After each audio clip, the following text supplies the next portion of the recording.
Bismillahirrahmanirrahim. Assalamualaikum warahmatullahi wabarakatuh. Good morning everybody. Selamat pagi semuanya. Oke, sebelum kita mulai materi pembelajaran kali ini, I want to introduce myself. Saya mengenalkan diri. My name is Miss Har. I live in Karangpaeng. Do you know Karangpaeng? Ayo, siapa yang pernah ke Karangpaeng atau punya saudara di Karangpaeng? Ya, di situ tempat tinggal kita. Berikutnya, saya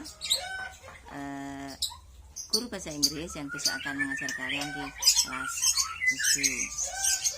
7. Perlu Miss Har ingatkan, di masa pandemi seperti ini, kita harus selalu patuhi protokol kesehatan. 1. Cuci tangan dengan air yang mengalir pakai sabun. 2. Selalu pakai masker yang benar, bukan hidungnya saja yang ditutup atau mulutnya saja yang ditutup. Kamu harus tahu yang benar bagaimana. Yang ketiga, jangan berkerumun, bergerombol dengan teman-teman yang lain. Kita hindari dulu, besok kalau masa pandemi ini sudah selesai, kita bisa beraktivitas seperti dahulu kala. Dan jangan lupa selalu berdoa. Yang muslim juga menjalankan sholat 5 waktu tepat, dan juga patuh dan hormat pada orang tua, wajib hukumnya ya. Oke, materi buat saat ini adalah materi pembelajaran yang efektif, cara belajar efektif. Belajar itu sepanjang masa, baik tua, muda, kaya, miskin, wajib hukumnya belajar. Karena belajar itu sepanjang hayat, dari SD, SMP, SMA, kuliah, udah tua juga harus belajar. Dan belajar itu kapan saja dan di mana saja. Ini kita bahas masalah belajar efektif. Dan sebagai siswa yang baru masuk di SMP Negeri 2 Penawangan, harus juga bisa meningkatkan kecerdasannya dengan belajar yang giat supaya bisa tercapai cita-citanya. Yang pertama adalah belajar kelompok. Bagaimana cara belajar kelompok? Belajar kelompok itu kita belajar bersama, ada gurunya. Kalau nggak ada gurunya, ada orang yang lebih tua yang bisa membimbing kalian supaya ada masalah yang tidak dapat dipecahkan bisa dipecahkan bersama. Tapi bagaimana kalau masa belajar seperti masa pandemi kok belajar kelompok? Kita kan nggak boleh berkerumun. Ya, kita membuat grup kecil, grup WA atau grup belajar yang lain itu nanti bisa komunikasi. Yang sulit mana ditanyakan pada grupnya, nanti temannya bisa saling cari belajar, dikumpulkan bersama. Oh, ini loh masalah yang kita bahas, bisa ketemu solusinya. Berikutnya belajar membuat catatan kecil atau ringkasan kecil. Kalau diajar di sekolah, kalau sudah normal kan biasanya guru nerangke di depan, murid-murid mendengarkan. Itu tidak hanya duduk, datang, diam, domblong. Kita harus, gurunya menyampaikan materi, kalian juga membuat ringkasan-ringkasan kecil supaya materi yang disampaikan gurunya bisa dipelajari lagi di rumah, di buku, punya buku catatan sendiri ya. Siapa tahu nanti kalau ulangan bisa keluar materi yang disampaikan dari Bapak Ibu guru yang menerangkan tadi. Dan kalau ada yang materi yang paling sulit dipahami, catatan-catatan kecil itu bisa dibawa kemana-mana. Sambil lihat TV, nonton TV, kita bisa baca-baca lagi, catatan kecil lagi, tutup. Atau punya hafalan yang sulit, bisa menghafalkan lagi supaya kita bisa memahami atau mengerti secara jelas apa yang materi sulit tadi, kita pecahkan bersama. Yang berikutnya, membuat perencanaan yang baik. Bagaimana cara membuat perencanaan yang baik? Kita merencanakan materi apa yang harus kita pahami, yang sulit sekali tadi, kita rencanakan. Saya materi ini kurang memuaskan, kurang paham, belum paham, punya target, saya harus punya nilai 10. Bagaimana caranya? Ya harus meningkatkan belajarnya. Jangan sampai 6 ya sudah enggak apa-apa, KKM-nya 88 enggak apa-apa. Ya, itu yang kurang maksimal. Berarti dimaksimalkan, punya target, bisa belajar maksimal, bisa mencapai tujuan yang ingin dicapai untuk meningkatkan kemampuannya. Yang berikutnya tadi adalah disiplin dalam belajar. Apa itu disiplin belajar? Disiplin belajar adalah kita selalu konsisten dalam belajar, dikasih schedule atau jadwal dalam belajar. Contohnya, kalau pagi mandi, ya sore mandi sehari 2 kali, itu juga dijalankan. Seperti kita makan juga, makan sehari 3 kali, kita dijadwalkan pagi, siang, sore makan. Jangan sampai nggak makan 2 hari terus diganti makannya sehari 6 kali.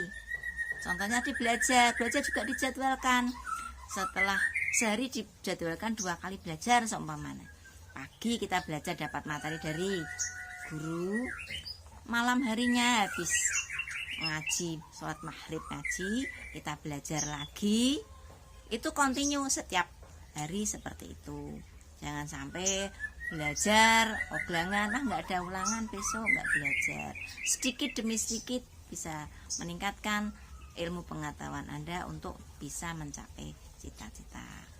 Berikutnya lagi adalah menjadi aktif bertanya dan ditanya. Kalau pembelajaran ada materi yang sulit, kalian berhak bertanya dan guru juga berhak menanya kalian sampai di mana kemampuan kalian dalam materi yang disampaikan, atau guru juga ingin mengetahui kemampuan kalian memahami apa tidak materi yang disampaikan. Jadi ada imbal balik, guru menanyakan materi yang disampaikan dan anak kalian bisa bertanya pada guru, yang kurang jelas mana ditanyakan lagi. Interaksi itu juga bisa mengingatkan kita, oh iya saya dulu pernah bertanya seperti ini, jawabannya ini. Suatu saat lupa atau sudah lama bisa teringat lagi dari pertanyaan tersebut. Yang lagi motivasi belajar yang lain adalah belajar dengan serius dan tekun. Serius bagaimana? Serius itu ya jangan belajar sambil bermain. Yang sini baca buku, yang sini gamenya ikut. Baca 2 baris, gamenya ngeklik. Baca 3, nah itu bukan namanya belajar disiplin dan belajar serius dan tekun. Konsentrasi dalam belajar. Tingkatkan belajar Anda, ya. Kalau konsentrasi, insya Allah nanti bisa masuk ke dalam pikiran kita dan dapat diingat selalu dan selalu tekun dalam belajar. Poin berikutnya adalah hindari belajar berlebihan. Ya, ini kejar tayang namanya. Belajar berlebihan itu.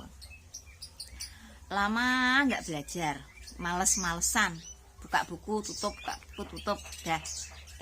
Besok ada tes, langsung semalaman belajar. Dari habis maghrib semalam kejar tayang karena materinya banyak, bacanya banyak, akhirnya banyak yang keluar semuanya, nggak ada yang masuk. Jadi tidak bisa menyerap semuanya, langsung dimasukkan semuanya, bablas semuanya. Akhirnya pagi harinya ketika tes kalian tidur di sana, ngantuk karena semalaman begadang untuk belajar, materinya belajar nggak nyampe semuanya, dan di sana juga malah ngantuk, nggak bisa konsentrasi dalam mengerjakan tugas. Lanjut berikutnya, jujur dalam mengerjakan ulangan dan ujian. Apa artinya jujur? Ayo, tidak menipu, tidak nyontek, triptik trik dan tip nyontek guru itu semuanya tahu cara-cara, karena kita guru memahami, oh anak itu nyontek kita tahu. Tapi kalian sebagai murid jangan sampai tidak jujur dalam mengerjakan tugas ya. Semuanya harus belajar itu harus dengan jujur. Jujur adalah modal utama untuk kita.